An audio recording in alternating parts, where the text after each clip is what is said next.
Nah, bolehkah mengakui pendapatan itu? Sebenarnya pendapatan itu kapan boleh diakui? Nah, itu salah satu latar belakang. Maksudnya kalau di Indonesia ya, jadi pengakuan pendapatan itu penting. Kalau pendapatan itu terlalu dini diakui, berarti diakuinya di depan. Nah, itu dengan apa? Dengan hubungannya dengan pajak kan berarti kan kalau pajak kan ngitungnya dari net income ya. Kalau pendapatannya berarti diakui di depan berarti kan terlalu tinggi. Berarti nanti perusahaan itu harus ada apa? Harus ada cash flow keluar untuk bayar pajak gitu. Atau jangan-jangan apa pengakuan pendapatannya masih aja di depan itu dia mau melakukan yang namanya income smoothing ya. Kalau di dalam akuntansi ketika nanti kalian belajar teori akuntansi itu ada yang namanya creative accounting gitu ya, creative accounting. Jadi kayak apa sih apa ya namanya ya jadi kita akan membuat gitu semua income itu akan menjadi smooth, income smoothing, tidak income itu naik turun, maka bisa diatur tuh ya, diatur di titik-titik mana saja pengakuan pendapatan ya. Itu salah satu teknik untuk creative accounting gitu. Tapi apakah melanggar standar gitu ya, apakah melanggar standar, karena ini ada hal-hal yang harus dipenuhi ketika di dalam konsep pengakuan pendapatan. Nah, di standar yang baru tuh yang IASB ya IFRS itu merumuskan ada 5 tahapan yang harus diakui ya, yang maksudnya yang harus dilalui, harus diperhatikan untuk proses pengakuan pendapatan. Yang pertama nanti kita harus identifikasi dulu ya, identifikasi kontrak dengan pelanggannya seperti apa. Nah, kontrak yang dimaksud di sini ini bukan hanya kontrak yang dalam bentuk tertulis gitu ya, yang harus bentuknya tebal apa saja kalian beli kopi gitu, beli kopi ke Kopi Kenangan, beli ke Jeko, itu sudah termasuk kontrak gitu ya, asalkan mengandung mengandung yang namanya substansi komersial. Kalau kalian beli kopi, kalian bawa uang kan ya itu berarti transaksinya mengandung nilai uang, mengandung substansi komersial. Itu sudah memenuhi langkah yang pertama ini ya, untuk identifikasi kontrak dengan customer. Kemudian yang kedua ya, akan ada identifikasi tuh, identifikasi kewajiban-kewajiban apa saja yang harus dilakukan atau kewajiban kinerja apa saja ya yang harus dilakukan, yang harus selesai untuk bisa mengakui pendapatan. Kemudian yang ketiga, kita akan menentukan harga transaksi ya, harga transaksinya. Ya, kalian beli kopi di Jeko, beli kopi di Starbucks ya, itu 1 cup kopinya harganya berapa? Nah, itu transaction price-nya ya. Langkah keempat ya, akan ada alokasi harga transaksi. Ini terutama untuk yang jika ada kewajiban kinerja yang lebih dari 1 ya. Misalkan kalian pergi ke Starbucks, tidak hanya beli kopi, tapi juga beli roti. Berarti si Starbucks-nya tadi ya harus menyediakan kopi ya, kewajibannya adalah menyediakan kopi dan menyediakan roti buat kalian. Itu kewajiban ya, berarti ada 2 kewajiban. Nah, itu harus bisa dipisahkan nih. Ya. Kewajiban-kewajiban apa saja untuk bisa mengalokasikan harga transaksinya. Jadi untuk harga 1 kopinya berapa, harga untuk 1 rotinya berapa, itu harus bisa dialokasikan. Kemudian yang di langkah kelima, ya, ini adalah titik di mana pendapatan itu bisa diakui. Kapan nih? Ya, kapan pendapatan itu bisa diakui? Kapan kita akan mencatat adanya revenue di situ? Ya. Nah, ini 5 tahapan proses ya, 5 tahapan proses yang harus dilakukan dalam pengakuan pendapatan. Kemudian nanti isu-isu ya, isu-isu terkait pengakuan pendapatan. Ya. Di sini ada penjualan ya, penjualan jika ada penjualan bisa dikembalikan atau ada potongan harga ya, sales return and allowance. Kemudian bagaimana jika ada persetujuan untuk pembelian kembali. Kemudian ada yang dinamakan bill and hold arrangement, apa itu? Gitu ya. Kalau bill and hold berarti apa? Menagih dan menahan. Apa ini ya menagih dan menahan? Kemudian ada hubungan ya, bagaimana hubungan antara prinsipal dengan agen. Agen ini akan mengakui apa? Apakah dia akan mengakui asetnya, aset yang dia jual gitu, atau dia hanya nanti untuk pendapatannya dia hanya mengakui sebesar komisi ya yang agen. Kemudian konsinyasi ya. Untuk yang konsinyasi nanti ada hubungan antara konsinyor itu berarti yang menitipkan ya, konsinyasi kan barang titipan ya. Konsinyor itu adalah pihak yang menitipkan, kalau konsinyi itu adalah pihak yang dititipi ya. Kalau nanti inventory persediaannya itu miliknya konsinyur, miliknya yang menitipi. Si konsinyi nanti hanya akan mengakui adanya komisi ya, komisi dari senilai barang yang dia jual. Nanti akan dapat komisi berapa persen. Kemudian waranti, kalau waranti sudah pernah kalian peroleh ya di semester kemarin ya, semester kemarin terkait current liability itu kan ada waranti ya. Kemudian yang terakhir ini kalau ada semacam uang muka gitu ya, upfront fees ya, semacam uang muka yang tidak bisa dikembalikan ya. Misalkan kalau kalian jadi member klub gitu ya, uang pendaftarannya itu hangus kalau kalian nggak jadi gitu ya, nggak jadi ikut pelatihannya gitu ya, nggak ikut jadi di gymnya gitu, tapi uang pendaftarannya itu hangus. Ya, itu non-refundable upfront fees ya. Kemudian yang ada di appendix ya, appendix tadi ada untuk yang kontrak konstruksi jangka panjang ya, untuk pengakuan pendapatan kontrak konstruksi jangka panjang dan pendapatan dari franchise. Nah, itu yang akan kita pelajari di chapter 18. Background-nya tadi ya, jadi latar belakangnya apa? Karena pengakuan pendapatan ini penting ya untuk karena pendapatan itu kan yang ada di adalah hal yang nanti masuk di laporan laba rugi ya. Laporan laba rugi ini efeknya banyak ya, termasuk efek ke pajak. Nah, kalau kita terlalu early mengakui pendapatan, nah nanti pajaknya kan berarti harus tinggi nih, dia harus menyiapkan kas lebih gitu ya. Atau bisa jadi itu adalah jangan-jangan itu bukan pendapatan, tapi diakui sebagai pendapatan, bisa juga seperti itu. Atau dia sengaja nih malah nggak mengakui pendapatan ya, dia mencatatnya justru misalkan malah beban agar tujuannya pajaknya kecil, nah, bisa jadi seperti itu ya. Nah, untuk pengakuan pendapatan ya, acuannya sekarang adalah mengadopsi yang namanya nih pendekatan aset liabilitas ya. Pendekatan aset liabilitas. Nah, maksudnya nanti ya, company di sini adalah perusahaan yang mengakui pendapatan ya. Perusahaan itu akan menghitung pendapatan berdasarkan aset atau utang yang muncul akibat kontrak dengan pelanggan. Jadi dan ini misalkan kalau yang sederhananya itu kalau kalian beli kopi, yang kewajiban dari toko kopinya itu apa? Kewajibannya adalah menyediakan kopi. Nah, berarti itulah kewajiban yang muncul ya, pendapatannya diukur dari situ. Kemudian perusahaan ini akan menganalisis kontrak dengan pelanggan karena kontraknya itulah yang dengan adanya kontrak adanya akad gitu ya, adanya akad itu yang menginisiasi untuk transaksi pendapatan itu. Kalian pergi ke toko kopi, kalian bilang saya mau pesan kopi ukuran ini, kalian nyediain cash. Nah, berarti itu sudah kontrak ya, kita akan analisis kontraknya seperti apa. Nanti di kontraknya itu ya, kontrak ini baik lisan maupun tulisan itu mencerminkan syarat-syarat transaksinya seperti apa ya. Kemudian untuk apa-apa saja yang perlu diperhatikan untuk mengukur nilai pendapatan ya. Misalkan nanti ada variabel kalau beli dalam jumlah banyak nanti dapat potongan harga, itu juga perlu diperhatikan. Berapa yang kita akui kalau ada potongan harga gitu ya, berapa yang akan kita akui sebagai pendapatan gitu. Kemudian hal-hal lain, hal-hal yang lain yang untuk perhitungan pendapatannya itu ya. Ini 5 tahapannya yang nanti akan kita kupas satu-satu ya, nih dari tahapan 1 sampai tahapan terakhir. Nah, intinya ya, ini konsep yang tidak berubah dari yang acuan-acuan sebelumnya ya, dari standar-standar sebelumnya, bahwa pendapatan itu diakui ketika ya kinerja ya atau kewajiban kita itu selesai kita lakukan. Ya, jadi kalau kalian pas belajar di tingkat 1 kan ya, kalau ada perusahaan jasa menerima jasa dari pelanggan. Ketika menerima jasa dari pelanggan, ketika menerima kas lebih dahulu, padahal jasanya belum dilakukan, berarti kewajibannya belum selesai, ya. Kewajibannya belum satisfied di situ. Kalau kewajibannya belum selesai, maka kita tidak boleh mencatat penerimaan kas itu sebagai pendapatan, tapi akan kita catat sebagai unearned revenue.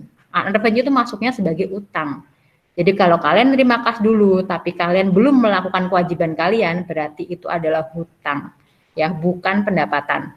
Ya, uang itu boleh kalian akui sebagai pendapatan ketika jasanya itu sudah kalian selesai lakukan.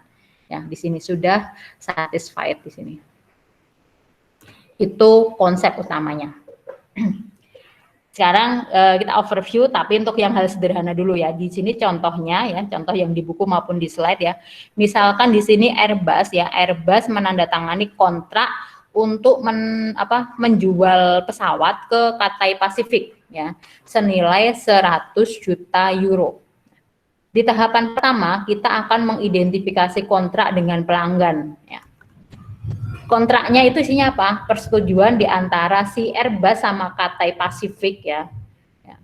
Si Airbus ini setuju untuk mendeliver pesawat. Cathay Pacific nanti harus membayar kepada Airbus ya. Kemudian kita akan mengidentifikasi kewajiban apa saja yang ada di kontrak.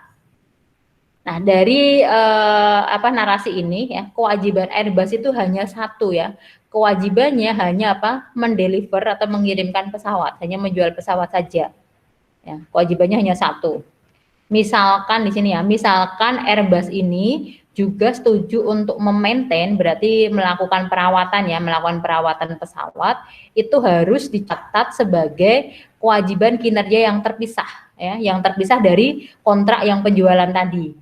Jadi misalkan di sini si Airbus ini juga setuju untuk memaintain pesawat, akan ada dua kewajiban kinerja.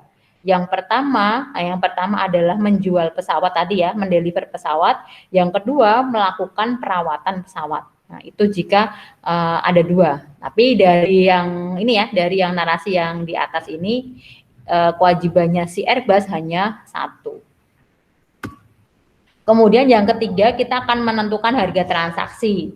Harga transaksi dari kewajiban yang deliver pesawat tadi adalah 100 juta euro ya.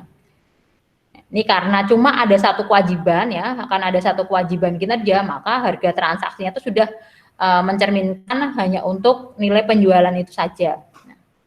Kemudian langkah keempat ini alokasi harga transaksi. Perlu adanya alokasi jika kewajibannya itu lebih dari satu. Karena di sini kewajibannya itu cuma satu, maka langkah keempat untuk alokasi ini tidak perlu ya. Nah, langkah keempat alokasi tidak perlu.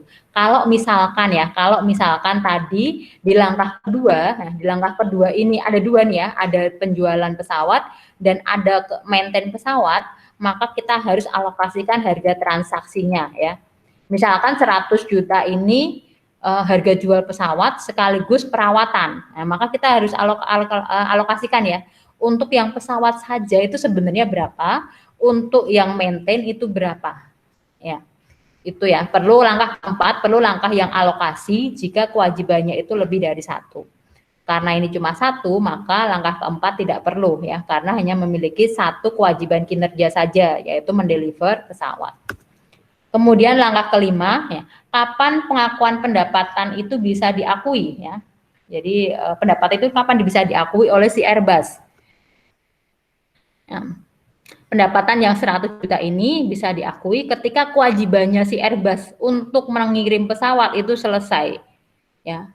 Berarti ketika pesawatnya sudah sampai di Cathay Pacific ya. Untuk yang pengakuan pendapatan ini ya, untuk yang langkah kelima ini biasanya ya, selain asetnya itu sudah berpindah ya. Asetnya sudah berpindah nih ya, dari Airbus ke Cathay Pacific ya. Airbus itu di mana? Di Prancis ya. Jadi dia di Prancis ya. Kemudian sudah di Cathay Pacific itu Hong Kong ya. Ini sudah berpindah tempat dari Airbus ke Cathay Pacific. Selain itu, selain barangnya yang berpindah ya, secara kepemilikan juga sudah berpindah ya. Kepemilikannya sudah tidak punyanya si Airbus lagi, sudah punyanya si Cathay Pacific. Kemudian, karena kepemilikan sudah berpindah, otomatis risikonya juga sudah berpindah ya. Risiko kepemilikannya juga sudah berpindah. Kalau misalkan hilang, itu jadi tanggungan risikonya sudah berpindah ke Cathay Pacific. Kemudian, si Cathay Pacific ini sudah ada kewajiban ya, ada kewajiban untuk membayar Airbus. Nah, jadi nanti ada hal-hal yang perlu dipenuhi untuk pengakuan pendapatan yang di tahapan kelima ini. Nah, ini gambaran sederhananya. Kemudian ini gambaran yang agak lebih rinci sedikit ya. Ini contohnya sekarang transaksinya transaksi antara customer dengan coffee shop ya, dengan toko kopi, dengan warung kopi. Untuk yang kontrak dengan customer yang di tahapan pertama. Misalkan di sini asumsikan Taylor Angler ini customernya ya, dia mengorder 1 cup kopi ya, 1 kopi hitam nih, 1 cangkir kopi hitam dengan harga $3 dari coffee shopnya namanya Bean ya. Taylor memberikan $3 ke baristanya Bean ya, yang nanti baristanya ini yang akan menuang kopi dan akan memberikannya kepada Taylor.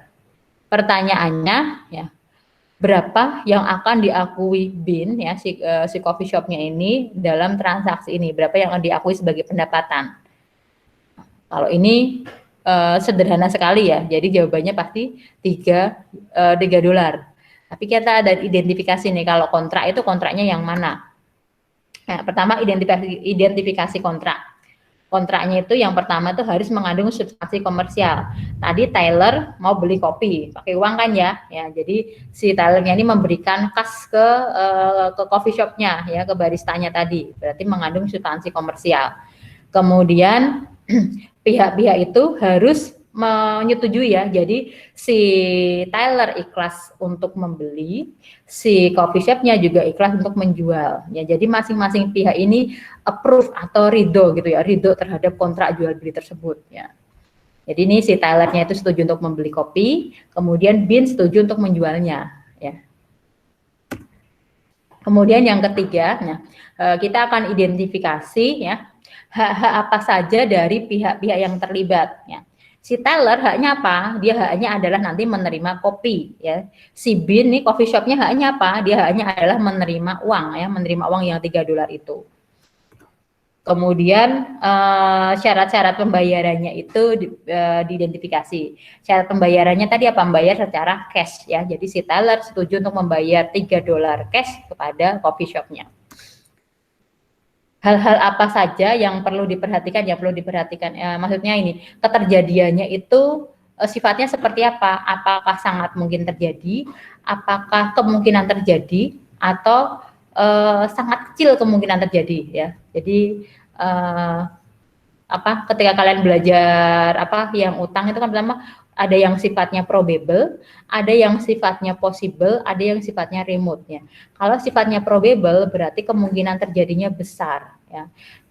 Kemungkinan terjadinya besar. Di sini kemungkinan si Bean ini menerima kas besar atau enggak? Besar ya, karena dia akan menerima kas lebih dahulu sebelum kopinya diberikan ya. Ini untuk identifikasi kontraknya. Yang penting di sini nih ya, bahwa kontrak itu harus memiliki substansi komersial. Nah, ini yang utama. Kalau tidak ada substansi komersial ya sudah, maksudnya kita tidak perlu menjurnal secara akuntansi ya. Kemudian langkah kedua, kita akan mengidentifikasi kewajiban kinerja apa saja dari sisi si Bean tadi ya. Nah, si Bean ini kewajibannya apa? Karena kewajibannya cuma satu, ya, jadi sebenarnya nggak perlu dipisahkan ya, nggak perlu separat di sini ya, nggak perlu dipisahkan. Kewajibannya itu hanya menyediakan 1 cup kopi ya kepada Taylor.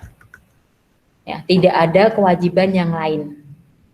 Kemudian harga transaksinya berapa? Nah, kalau ini 1 cup kopi tadi harganya adalah $3. Ya. Tidak ada diskon, ya, tidak ada penyesuaian yang lain ya. Kemudian yang keempat, untuk alokasi harga transaksi.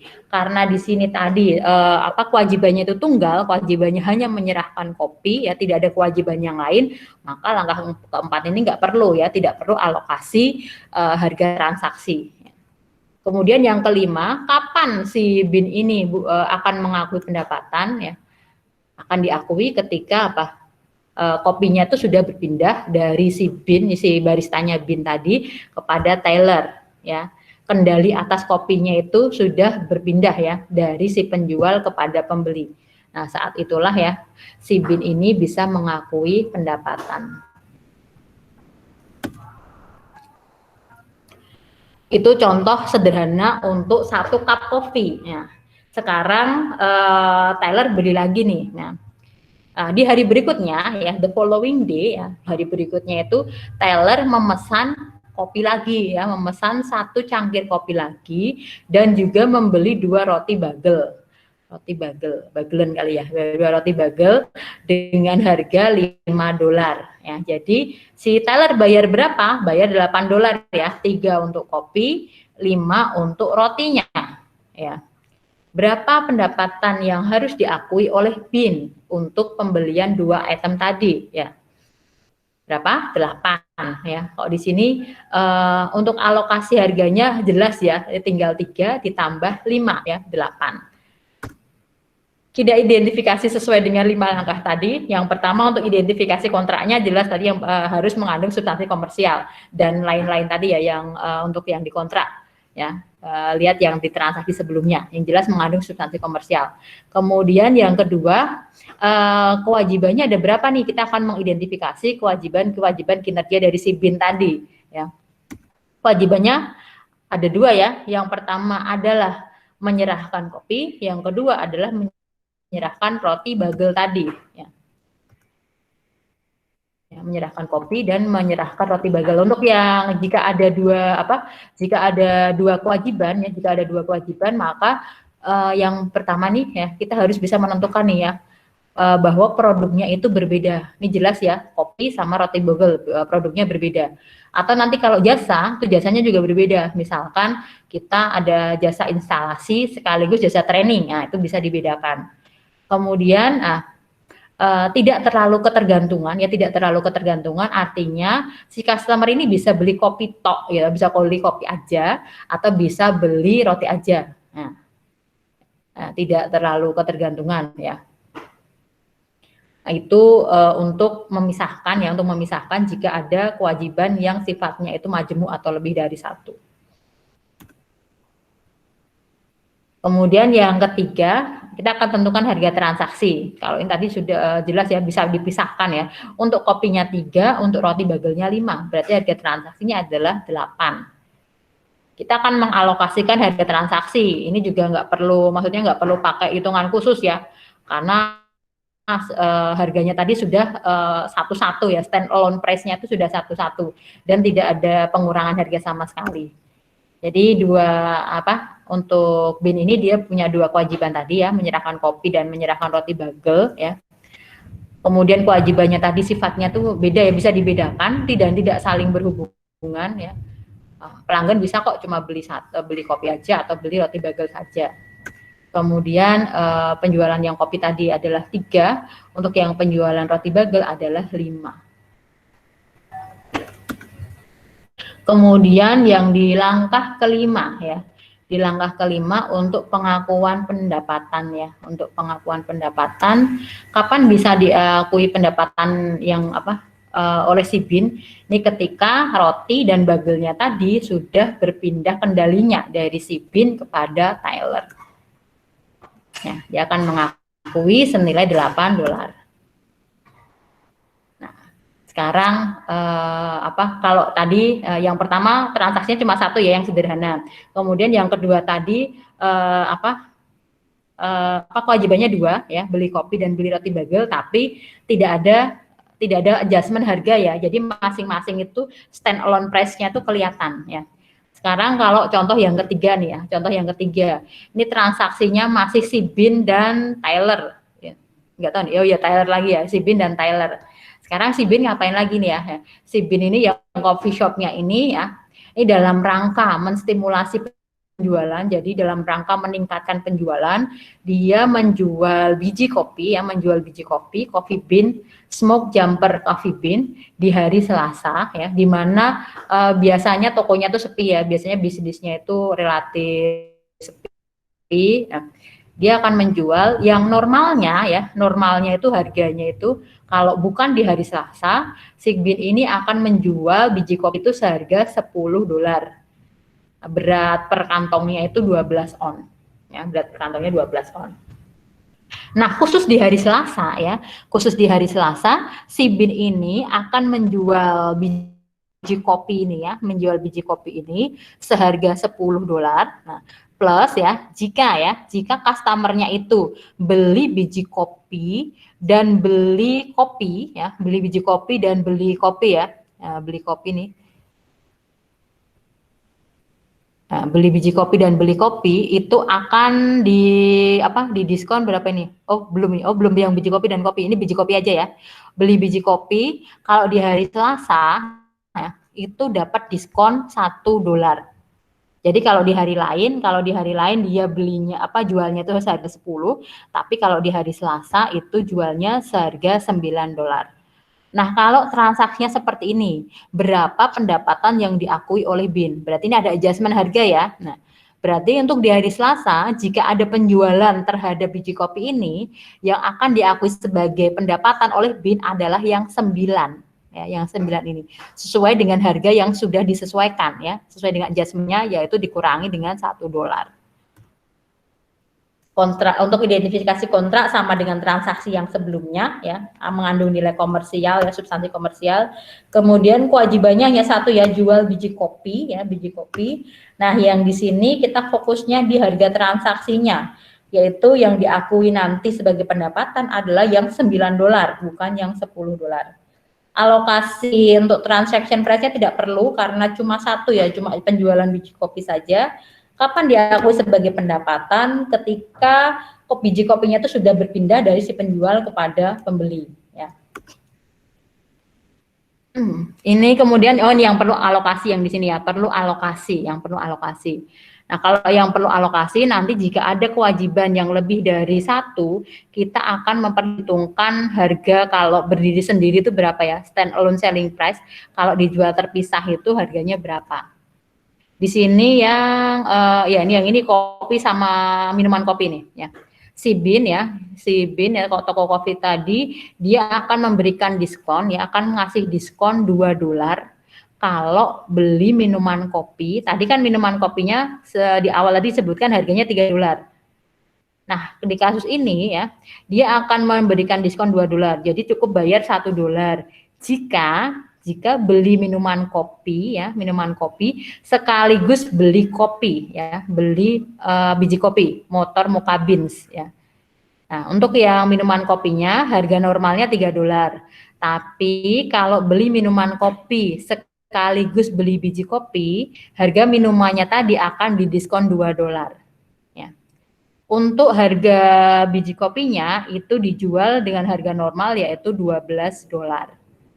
Jadi kalau seorang customer dia beli minuman kopi dan beli biji kopi sekaligus, bayarnya bukan 15 ya, bukan 3 ditambah 12, tapi bayarnya cukup $13, yaitu $12 untuk harga biji kopi dan $1 untuk harga minuman kopi.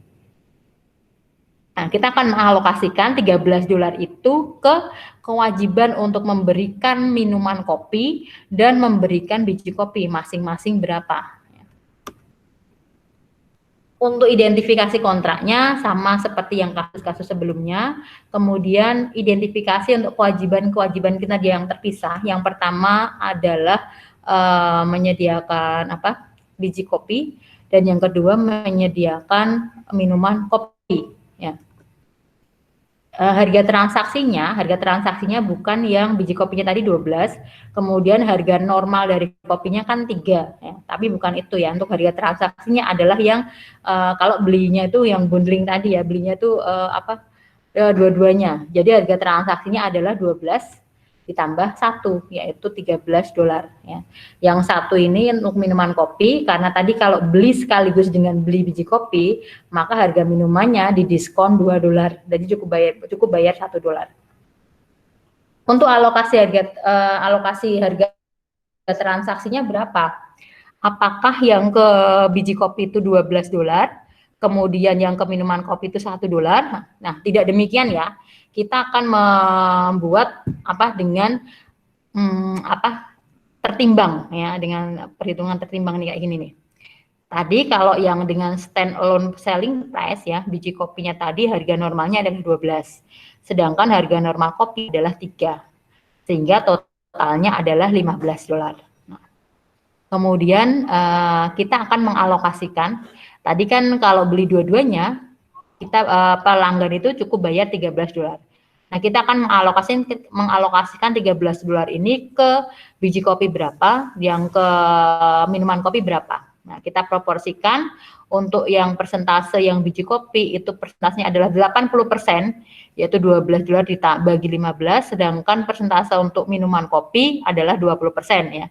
$3 dibagi $15.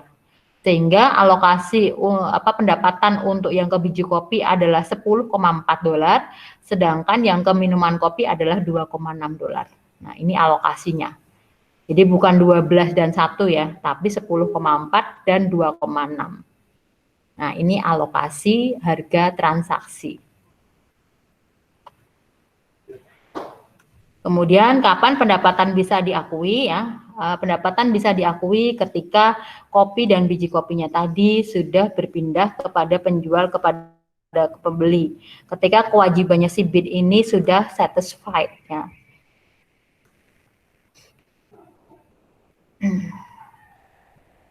Nah, ini 4 indikator di mana titik untuk pengakuan pendapatannya itu kapan ya. Yang pertama itu apa? Red berarti kan itu ya, si bin-nya tadi ya, si toko kopinya tadi sudah berhak atas pembayaran. Kemudian secara kepemilikannya itu sudah berpindah dari bin kepada si pelanggan. Kemudian yang ketiga, secara fisik ya, barangnya secara fisik itu sudah berpindah dari penjual kepada pembeli. Dan yang keempat, nah, risiko terkait kepemilikan juga sudah berpindah kepada si pembeli ya. Ini adalah indikator-indikator untuk pengakuan pendapatannya. Ini yang sudah berpindah kepada pembeli, yang ini terkait dengan yang C ya. Jadi si Tylernya sudah menerima kopinya tadi.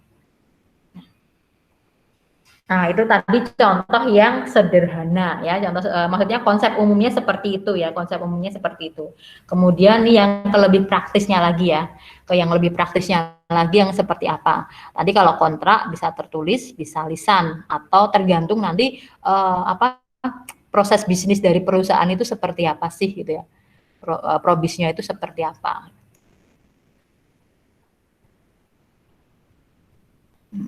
Ini ke contoh praktisnya ya. Misalkan di sini pada tanggal 1 Maret 2019 ya, Margo Company dia menandatangani kontrak ke Sunyun ya, Jadi penjualnya nanti adalah Margo, pembelinya adalah Sunyun, di mana barangnya ini akan dikirimkan di tanggal 31 Juli 2019. Nilai kontraknya ya, harga kontraknya nih, kontrak price-nya ini adalah 5.000 dan akan ya pay full kontrak. Jadi si pembeli si Sunjun ini akan membayar secara full itu di tanggal 31 Agustus 2019. COGS dari inventorinya adalah 3.000. Kemudian, di sini nih, Margo mendeliver, berarti mengirimkan produknya ke Sunjun di tanggal 31 Juli 2019. Apa yang akan kita catat di tanggal 1 Maret? Nah, pertama nih 1 Maret nih, ketika tanda tangan kontrak, apa yang kita catat?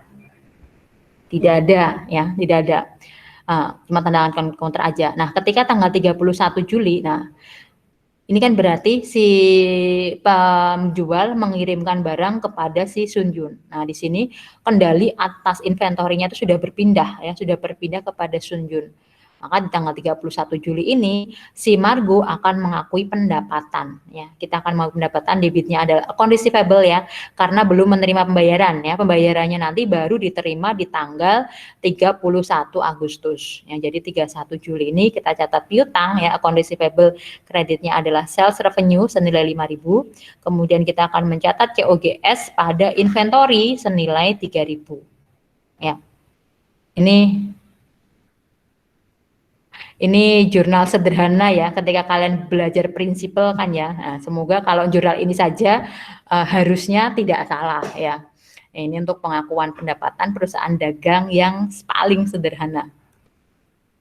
Kemudian di tanggal 31 Agustus ya, tanggal 31 Agustus ketika menerima pembayaran, berarti si Margo akan menerima kas dan akan menghapuskan piutang ya senilai 5.000. Itu terkait kontrak ya. Jadi tanda tangan kontraknya tadi tanggal 1 Maret, tapi kita baru mencatat pendapatan ketika asetnya atau inventornya kita deliver kepada si pembeli ya. Kemudian ini contoh praktis untuk yang pemisahan kewajiban. Nah, ini biasanya kalau ya kewajibannya lebih dari satu ya. Kita lihat contoh praktisnya. Yang pertama tadi harus apa ya? Harus bisa dibedakan ya antara masing-masing kewajibannya itu harus bisa dibedakan. Kalau tadi produknya kan bisa berbeda tuh antara produk kopi dengan produk roti. Kalau yang diberikan jasa itu jasanya juga harus dibedakan ya. Misalkan jasa instalasi dengan jasa training gitu ya. Nah, contoh praktisnya di sini misalkan Tata Motor dia menjual kendaraan ya ke market auto dealers ya. Dengan harga di mana harganya itu termasuk jasa servis ya. Harga jual untuk automobilnya ini termasuk servis selama 6 bulan ya. Servis telematik servis termasuk apa ini navigasi atau remote diagnostik ya. Jasa telematik ini bisa dijual secara terpisah ya. Jadi di telematik service ini secara reguler dijual dengan harga, maksudnya dijual tersendiri ya oleh Tata Motor ya dengan pembayaran secara bulanan. Jadi si Tata Motor ini juga bisa nih menjual jasa telematik tadi ya.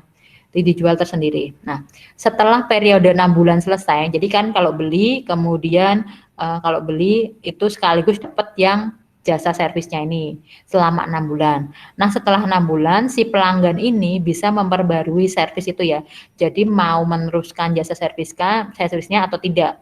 Nah, nanti dia tinggal bayar jasa servisnya itu secara bulanan. Nah, di sini pertanyaannya, apakah Tata Motor ini menjual satu atau dua produk? Tadi syaratnya bisa dibedakan ya, bisa dibedakan dan tidak saling ketergantungan. Maksudnya kita bisa beli telematik service saja tanpa harus beli automobilnya. Nah, itu berarti tidak saling ketergantungan. Nah, kalau dari narasi ini ya berarti si Tata Motor itu ya menjual berapa produk? Dua. Ya, dua. Karena tadi bisa dibedakan ya, bisa dijual secara terpisah untuk automobil saja atau untuk yang jasa telematik saja dan tidak saling ketergantungan. Ya, jadi kalau mau beli servisnya jasa servisnya aja juga nggak apa-apa gitu ya. Nah, ini jadi kuncinya tadi ya distinct ya. Distinct itu berarti bisa dibedakan atau bisa dijual terpisah dan tidak saling ketergantungan ya. Nah, contoh lain lagi. Nah, di sini Softech melisensi software ya. Melisensi software ke Lopez Company ya. Di mana untuk yang lisensi software ini juga itu perlu konsultasi. Nah, perlu konsultasi. Ya, si Softech ini juga menjanjikan akan menyediakan jasa konsultasi terkait software tersebut. Ya. Nah, kalau dari kasus ini ya, berarti selain menjual lisensi software, dia juga menjual jasa konsultasi. Ya. Tapi kita lihat apakah dua produk ini bisa dipisahkan atau saling ketergantungan ya. Nah, di sini pada kasus ini, nah nih kalimat kuncinya di sini ya. Software is significantly customized by Softech. Nah, softwarenya ini ya secara khusus dibuat oleh perusahaan ini. Nah, berarti kan tidak dijual oleh perusahaan lain ya. Nah, kalau tidak dijual oleh perusahaan lain, apakah kita bisa ini nih beli jasa konsultasinya saja tanpa beli softwarenya? Bisa nggak? Nggak bisa. Nggak bisa, ya tidak bisa. Jadi kalau seperti itu berarti apa? Ada saling ketergantungan. Ini bisa dibedakan ya, bisa dibedakan. Ini yang satu software, yang satu jasa konsultasi. Tapi ternyata dia dependent ya, jadi ada saling ketergantungan. Nah, kalau seperti itu akan kita perlakukan sebagai single performance obligation ya. Jadi kewajibannya itu adalah satu ya. Nah, itu untuk membedakan. Jadi bisa nggak sih ini dipisahkan? Nah, kemudian kalaupun bisa dipisahkan, saling ketergantungan nggak? Masa ini cuma beli, emang bisa beli jasa konsultasinya aja, kita cuma konsultasi. Tapi kalau kita nggak beli software, apa yang mau dikonsultasikan, ya kan? Nah, itu untuk contoh praktis untuk yang tahapan yang kedua. Kemudian contoh lagi untuk yang tahapan ketiga, menentukan harga transaksi. Ya.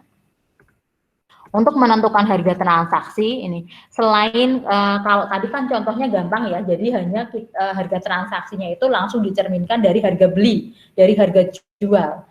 Nah, tapi kadang kita harus memperhatikan faktor-faktor yang lain ya, faktor-faktor yang lain yang perlu diperhatikan. Ini ada variabel-variabel tertentu nanti yang perlu diperhatikan, misalkan harga tahun-tahun depan kan biasanya harganya tuh makin naik ya. Nah, harganya makin naik. Kira-kira pengakuan pendapatan kita gimana nih? Kalau harga makin naik, berarti kan misalkan cost terkait barang yang kita jual tuh makin naik. Padahal di kontraknya harganya tetap nih, nah, berarti pengakuan pendapatannya kan bisa jadi lebih kecil seperti itu ya. Atau kemungkinan akan selesai tepat waktu, dia menyediakan jasa selesai tepat waktu. Kalau selesai tepat waktu, dia akan dapat pendapatan yang lebih tinggi. Kalau terlambat, pendapatannya lebih kecil. Nah, itu ada beberapa variabel-variabel yang perlu kita perhatikan.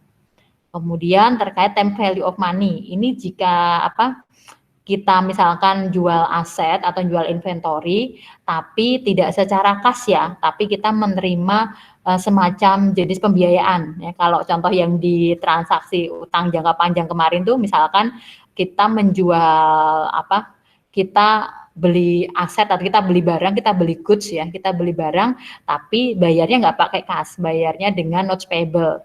Nah, kalau yang di sini kalau kita jual barang, berarti kita nerima notes receivable gitu kan ya. Kita nerima wesel nih, tidak menerima cash. Nah, berarti kita harus memperhitungkan time value of money ya. Dan kita harus memperhatikan nanti ada faktor-faktor yang non kasnya seperti apa. Misalkan kalau kita menjual dalam jumlah besar, kita ngasih diskon. Nah, otomatis itu kan juga mengurangi nilai dari penjualan ya. Nilainya akan berkurang ya, nilai value, nilai salesnya akan berkurang. Tapi kalau dari segi kuantitasnya akan sama, cuma nanti kalau ada volume diskon gitu ya, ada volume diskon biasanya harganya itu kita jualnya harganya akan dapat pengurangan harga. Nah, itu berarti untuk pengakuan pendapatan akan jauh lebih kecil ya kalau ada volume diskon. Contoh untuk yang variabel-variabel tertentu nih, ini yang terkait misalkan ada kejadian-kejadian di masa depan gitu. Ini biasanya berdasarkan pengalaman-pengalaman yang periode-periode sebelumnya ya. Nah, untuk yang variable consideration atau variabel-variabel apa sih yang perlu jadi yang biasanya jadi pertimbangan. Nah, nanti untuk memperhitungkan atau mengestimasi pendapatan ya, kita akan mengestimasi pendapatan itu dengan expected value atau nilai yang diharapkan, nilai diharapkan berapa, kita harapannya dapat berapa sih dari kontrak ini, atau pakai yang namanya most likely amount, itu berarti kita melihat dari experience sebelumnya yang kemungkinan besar paling terjadi itu yang seperti apa ya. Contoh yang di sini, ya, contoh praktisnya nih, misalkan ya, perusahaan namanya Peabody Construction Company. Dia menandatangani kontrak untuk bangun gudang. Nilai kontraknya adalah $100.000 ya. Dengan bonus ya, dengan bonus performance senilai $50.000 kalau selesai tepat waktu. Jadi kalau si Peabody ini dia menyelesaikan gudangnya, bangun gudangnya tepat waktu, dia akan memperoleh 100 ditambah 50, ya akan memperoleh $150.000. Nah, jika terlambat, selesainya itu terlambat 1 minggu, ya 1 minggu, dia akan berkurang 10% bonusnya. Jadi bonus performance-nya yang 50.000 ini akan berkurang 10% tiap minggu. Jadi kalau telatnya 1 minggu, berarti dia hanya dapat 100 plus 45.000. Ya, tadi potongannya kan berarti 5.000 ya. Kalau telatnya 2 minggu, berarti dia hanya akan dapat 100 plus 40.000 gitu, dan seterusnya, tergantung dia terlambatnya berapa minggu.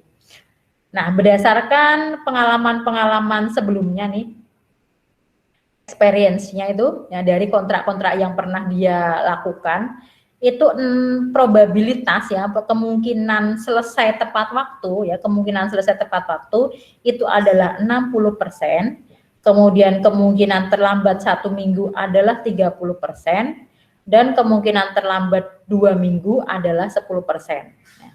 Pas ya 100 ya. Kemungkinan kan 1 ya 100. Nah, bagaimana nih si perusahaan ini akan mencatat pengakuan pendapatannya? Dia kan akan mengestimasi itu, akan mengestimasi. Nah, ini bisa pakai pendekatan yang namanya tadi ya expected value, bisa pakai pendekatan most likely amount. Pertama, kalau memakai pendekatan yang expected value, atau di sini kita pakai yang namanya probability weight method. Berarti metode probabilitas tertimbang. Ya, jadi kita akan memperhitungkan segala probabilitas tadi. Ya. Pertama, ya, kalau tadi tepat waktu, kemungkinannya 60% ya probabilitasnya. Kalau berarti 60% kalikan, tadi kalau tepat waktu dia dapat full ya, 100 ditambah 50.000. Jadi 60% kalikan 150.000. Kemudian untuk yang kemungkinan telat 1 minggu, itu 30%. Kita kalikan dengan perolehannya tadi kalau telat 1 minggu adalah 145.000 ya, 100.000 tambah 45.000. Kemudian untuk yang telat 2 minggu ya, itu adalah 10% dikalikan 140.000. Sehingga kalau menggunakan yang expected value, ya, estimasi revenue-nya dia adalah 147.500. Ini kalau pakai pendekatan expected value, ya, menggunakan probability weight method. Kalau menggunakan yang pendekatan satunya, yang most likely outcome, ya, most likely outcome berarti most likely ya, yang paling sering terjadi, yang paling mungkin terjadi. Nah, ini kalian lihat masing-masing probabilitasnya. Ya. Dari probabilitas ini yang paling tinggi yang mana? Yang 60% ya. Yang 60% tadi apa? On time. Ya, yang 60% tadi on time. Berarti kalau menggunakan pendekatan most likely, ya, kita akan mengakui pendapatan berapa? Berarti yang ini 150.000. Karena most likely-nya kita on time kok. Ya, berarti kita akan memperoleh bonus full 50.000. Sehingga transaction price-nya adalah 150.000. Ya. Dengan probabilitas 60% tadi. Kalau misalkan di sini probabilitasnya yang paling tinggi, misalkan telat 1 minggu, misalkan di sini 70% misalkan. Berarti kalau dengan most likely outcome, kita akan untuk harga transaksinya adalah yang 145. Gitu ya. Jadi kalau yang most likely kita lihat persentase probabilitas yang paling besar.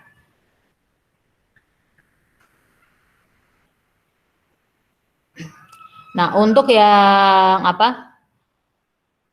Dua hal tadi, kalau bagaimana dia akan mengakui apakah menggunakan expected atau most likely. Pertama, pertimbangan kita ya, bahwa kita memiliki pengalaman dengan kontrak yang serupa ya, ya.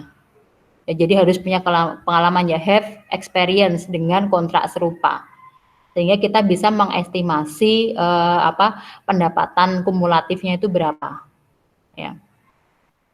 Kalau dia tidak memenuhi ini ya, berarti kita tidak bisa mengakui pendapatan dengan yang expected value atau most likely amount tadi. Kita harus menunggu sampai kontraknya itu benar-benar selesai. Sampai kewajiban kita baru selesai, baru kita lihat berapa sih sebenarnya yang bisa kita akui. Ya, jadi harus memenuhi dua kriteria ini ya. Nah, harus ada pengalaman yang menunjukkan untuk pengukuran yang expected value atau most likely amount tadi. Kemudian untuk transaction price yang perlu diperhatikan lagi adalah time value of money. Terutama ketika kita menerimanya itu bukan sebagai cash, tapi menerimanya itu sebagai bagian dari pembiayaan ya. Jadi kita menerimanya itu dalam bentuk wesel ya. Kita akan memperhitungkan interest ya, time value of money-nya ya, nilai waktu dari uang. Contoh praktisnya di sini misalkan di tanggal 1 Juli 2019 SEK Company dia menjual barang ke Grand Company. Nah, harga barangnya itu nilai fair value ya, nilai fair value barang di tanggal 1 Juli 2019 adalah 900.000 untuk ditukar dengan wesel. Jadi dia jual barang, dia akan menerima notes receivable ya. Menerima notes receivable, notes-nya itu jangka waktunya 4 tahun ya, zero interest bearing notes dengan nilai jatuh temponya adalah 1416163. COGS dari inventorinya ini adalah 590. Nah, yang ditanya berapa pendapatan yang akan kita catat di tanggal 1 Juli 2019? Apakah 900.000 ataukah yang 1.400.000 sekian? Masih ingat yang mana? Present value dari itu, Bu, dari zero interest. Ini di present value kan? Iya. Kalau ada fair value dari aset, nah kita pakai acuan yang mana? Ini kan ada, ya pakai fair value aset ya. Jadi notes-nya itu akan kita catat bukan yang ini dan bukan ini di present value, tapi kita lihat yang kita terima. Jadi pendapatan itu akan kita akui sebesar fair value aset yang kita terima. Kalau kita terimanya kas, kalau kas itu kan sudah mencerminkan nilai fair value-nya dia saat itu ya. Nah, kalau ini yang kita terima apa? Ya, kita terima wesel. Ini fair value-nya berapa? Gitu. Kita kan nggak bisa ngitung. Nah, ya, sebagai pengganti nilai fair value dari notes receivable ini adalah fair value dari aset yang kita serahkan ini. Ya, berarti kita catat notes receivable pada sel senilai yang 900.000. Kemudian kita catat COGS pada inventory 590.000. Nah, karena ini kita menerimanya notes receivable 4 tahun, berarti nanti akan ada bunga yang kita catat juga ya. Bunga di tanggal 31 Desember 2019 ketika kita menyusun laporan keuangan. Di sini tadi periodenya mulainya 1 Juli, berarti kita akan memperhitungkan bunga dari 1 Juli sampai dengan 31 Desember 2019. Ini kalau yang di slide tidak ada persentase bunganya ya. Nah, itu di buku kalian lihat nanti ya, di buku itu bunganya itu adalah 12% setahun ya. Jadi nanti akan kita catat karena tadi zero interest bearing ya, zero interest bearing, maka kita catat notes receivable pada interest revenue senilai 12%. Ini lihat di buku ya. Di buku ada tuh diketahui bunganya berapa. Kalikan 6/12 dikalikan 900.000. Ini adalah bunga yang akan kita akui di tanggal 31 Desember 2019.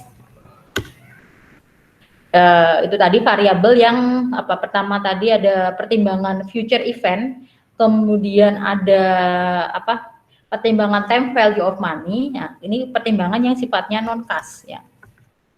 Untuk yang sifatnya non cash di sini contoh praktisnya kalau menggunakan diskon yang berupa volume diskon atau rabat ya, volume diskon atau rabat. Misalkan kita memberikan diskon kalau kita menjual dalam jumlah tertentu ya. Kalau melampaui jumlah tertentu baru dapat diskon.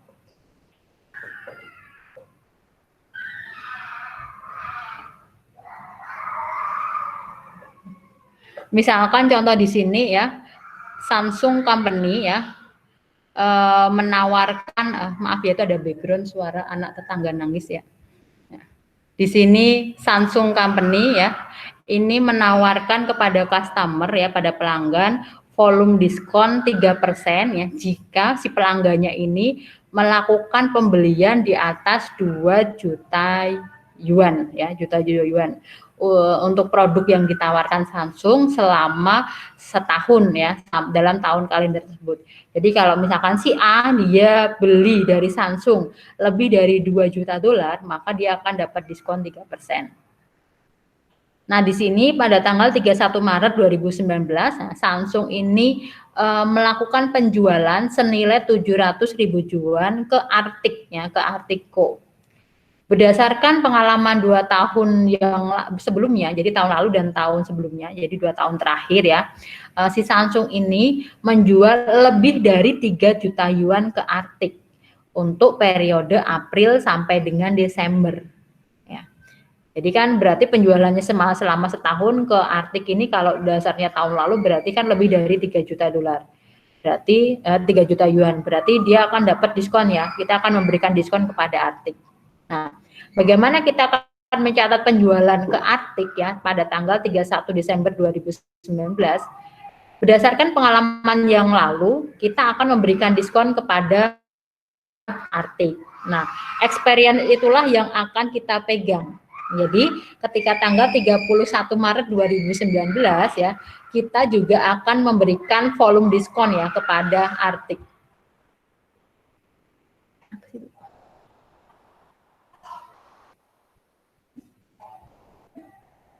Kedengaran nggak suara anak nangis? Kedengeran, Bu. Bu, Kedengaran. Itu saya mau tanya. ya. Ini apa namanya syarat ini consideration paid ini syaratnya juga sama kayak variable consideration ya Bu? Harus ada pengalaman sebelumnya sama klien. Kalau belum ada? Iya, jadi kalau belum ada dia nggak boleh tuh langsung ngasih diskon sebelum benar-benar terjadi lebih dari 2 juta yuan. Oh, berarti pakai metode gross ya Bu ya? Kalau iya. Ya kan ya. Kalau itu kalau belum kita nggak bisa pakai consideration harus ini dasarnya apa nanti gitu. Emang dia udah beli 2 juta 2 juta gitu ya.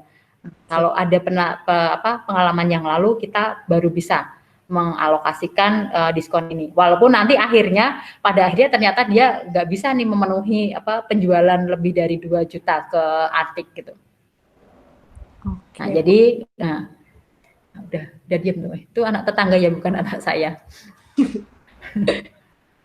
Karena ini di belakang, jadi dia di belakangnya itu balkon gitu, jadi dia nangis di balkon. Nah, ini kita lanjutkan ya, 31 Maret 2019 ya. Karena berdasarkan pengalaman yang lalu, si Arctic ini belinya itu lebih dari 2 juta yuan, maka kita akan mengalokasikan volume diskon ya kepada Arctic.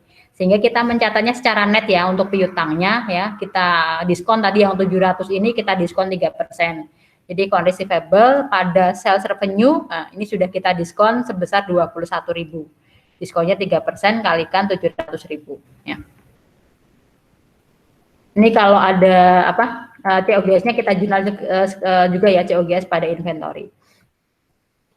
Kemudian asumsi yang pertama ini ya, si Samsung ini memenuhi diskon threshold-nya, berarti si Arctic tadi ya, dia membelinya itu memang sudah memenuhi kriteria untuk dapat volume diskon ya.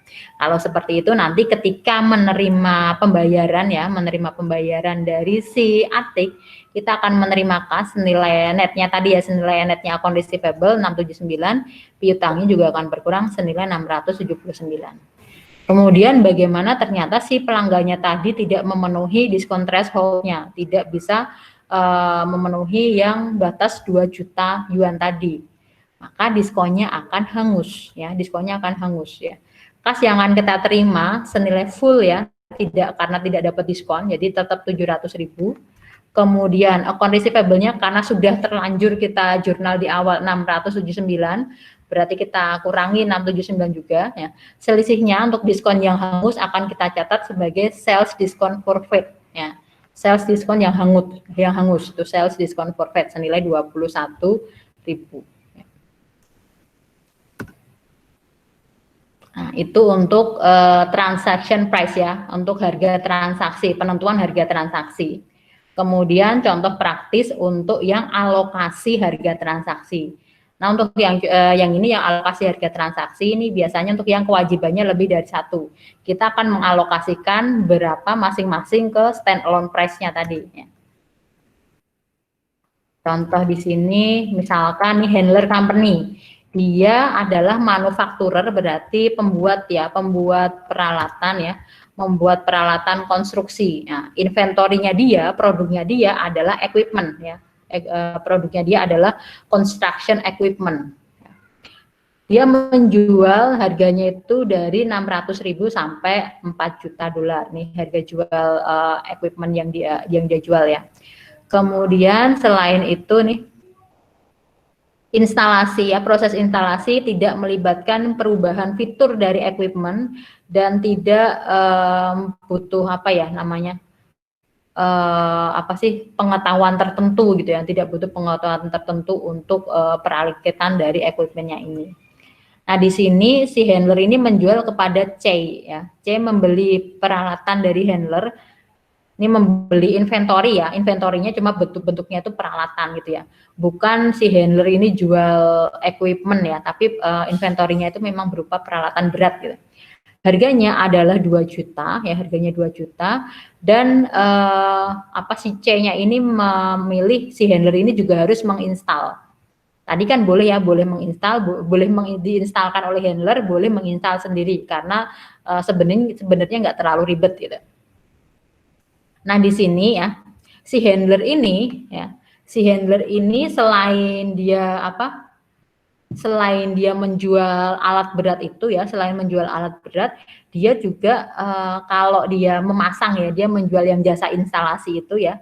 Kalau jasa instalasi itu dihitung dengan stand alone selling price, jadi kalau dijual sendiri untuk jasa instalasinya itu harganya adalah $20.000. Kalau si pelanggan ini membeli ya, kalau dia pelanggan membeli, dia nggak perlu bayar yang instalasi ini ya.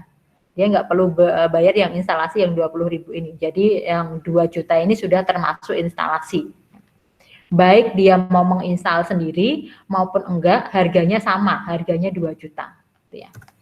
Kemudian ya, di sini ada selain menginstalasi ya, ini juga memberikan sesi training ya, sesi trainingnya.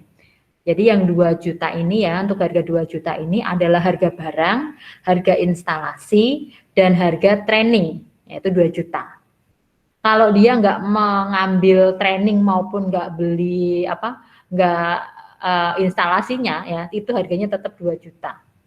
Nah, di sini C ini si Cai tadi, si pelanggannya tadi dia ngambil tiga-tiganya ya. Jadi selain beli barang, dia memang ya udah yang install adalah si handler dan dia juga menerima sesi training dari handler. Nah, untuk yang stand alone selling price yang sesi trainingnya ini nilainya adalah 50.000. Nah, kita akan mengalokasikan yang 2 juta ini ya ke harga barangnya itu berapa, ke instalasi itu berapa, ke training session berapa. Nah, itu akan kita hitung secara proporsional seperti pas jual kopi dan biji kopi tadi ya. Di sini handler mendeliver peralatannya itu ya, mendeliver barangnya di tanggal 1 September 2019 dan instalasi itu selesai ya, instalasi selesai di tanggal 1 November. Sebentar, kayaknya ada yang tadi keluar terus masuk nih. Oke.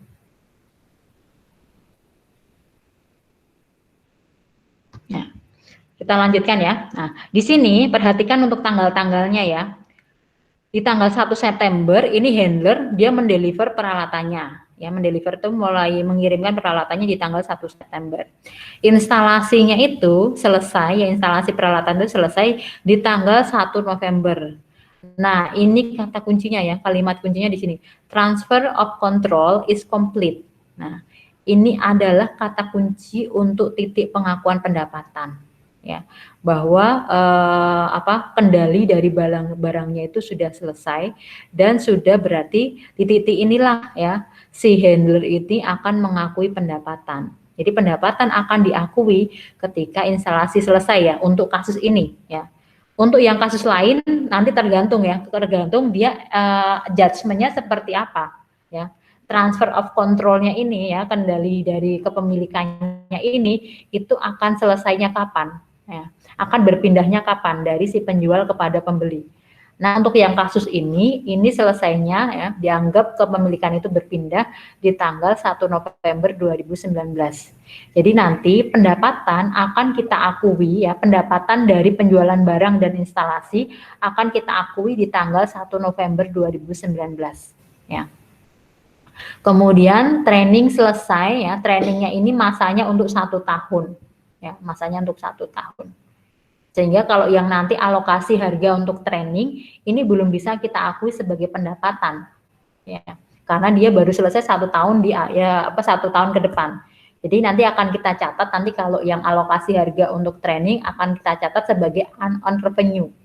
Ya, nanti baru selesai baru kita akui seluruhnya sebagai revenue di setelah 1 tahun trainingnya itu selesai. Nah, kita akan tentukan dulu untuk allocation transaction price-nya tadi ya. Tadi yang 2 juta itu adalah untuk harga barang, kemudian instalasi dan training. Nah, kita akan tambahkan dulu secara keseluruhan untuk harga masing-masing ya, untuk stand-alone selling price-nya. Harga peralatannya adalah 2 juta, harga stand-alone price dari instalasi adalah 20.000 dan harga stand-alone untuk training adalah 50.000. Totalnya adalah 2.070.000 ya. Kita ini sebagai penyebut ya, jadi nanti masing-masing alokasinya berapa. Nah, alokasi yang ke barang ya, ke equipment-nya adalah 1.932.367 ya, secara proporsional. Kemudian yang ke instalasi adalah 19.324, yang ke training adalah 48.309. Ini alokasinya masing-masing. Ya. Kemudian, kapan kita akan akui sebagai pendapatan? Nah, mengakui pendapatan ketika tadi transfer of control-nya is complete ya, selesai. Maka baru kita catat sebagai pendapatan di tanggal 1 November 2019. Ya, kita akan catat nih, kasnya sekaligus diterima ya di situ ya. Kas, kemudian penerimaan dari instalasi ya, service revenue. Kemudian untuk yang training karena belum berjalan ya, baru akan berjalan setahun ke depan, maka akan kita catat sebagai unearned service revenue ya untuk yang training. Kemudian sales revenue ini untuk yang barangnya ya, untuk equipment yang dijual tadi. Nah, ini untuk pencatatan COGS pada inventory-nya, misalkan di sini ya, misalkan COGS-nya adalah 1.500.000. Ini ya. Handler akan mengakui pendapatan dari penjualan peralatan ini begitu instalasi selesai di tanggal 1 November. Ya. Karena tadi ada catatan bahwa transfer of control-nya itu komplit di tanggal 1 November 2019. Kalau misalkan kasusnya ini kepemilikan berpindah begitu deliver ya, begitu barang dikirimkan ya, maka misalkan kepemilikan berpindah, maka nanti pendapatan dari penjualan ya itu akan kita akui di tanggal 1 September tadi ketika deliver. Sedangkan pendapatan dari instalasi dan training masih akan kita catat sebagai unearned revenue sampai dengan servisnya itu selesai. Ya, jadi untuk yang kata-kata yang ini ya is complete-nya itu nanti tergantung di per kasusnya seperti apa ya. Kemudian untuk pengakuan pendapatan dari jasa trainingnya, nah, ini di akhir tahun ya, di akhir tahun karena kita perlu menyusun laporan keuangan, jadi kita perlu menyesuaikan untuk unearned service revenue-nya tadi. Ya. Nilai keseluruhan selama 1 tahun tadi adalah 48.309. Ini harus kita bagi per bulannya ya, per bulannya maka per bulan adalah 4.026. Nah, untuk yang tahun 2019 kita hanya mengakui dari 1 November sampai 31 Desember, berarti hanya 2 bulan saja ya. 2 bulan ini yang bisa kita akui sebagai pendapatan ya. Maka kita akan debit unearned service revenue, kita akan mengakui service revenue dari training senilai 8.052 ya untuk periode 2 bulan. Nanti setelah masa trainingnya itu selesai di tahun berikutnya, baru kita akui seluruhnya ya untuk service revenue sisanya yang 40.257. Gitu ya. Kemudian langkah kelima ini terkait titik tadi ya, pengakuan pendapatan itu kapan sih gitu. Nah, 5 indikator ini yang tadi sudah kita bahas yang di kasus sebelumnya juga ya, bahwa si perusahaan itu memiliki hak atas pembayaran dari aset yang dia berikan, yang dia jual. Kemudian yang kedua ya, legal title itu kepemilikan resmi ya, jadi kepemilikannya itu sudah berpindah, kepemilikan atas aset itu sudah berpindah dari penjual kepada pembeli, dari perusahaan ya kepada pelanggan. Kemudian yang ketiga ya, perusahaan sebagai penjual di sini dia sudah mentransfer secara fisik, jadi barangnya secara fisik sudah dipindahkan kepada si pembeli. Ya, kemudian yang keempat ya, resiko terkait kepemilikan, resiko kepemilikan sudah berpindah kepada si pelanggan, kepada si customer ya. Kemudian yang kelima, ya, customer-nya ini sudah menerima barang dari si penjual. Nah, ini 5 indikatornya ini. Oke. Ya, sampai di sini ada pertanyaan. Ini tinggal rangkuman sebelum kita ke sebelum kita ke yang itu tadi ya, isu-isu khusus mengenai pengakuan pendapatan.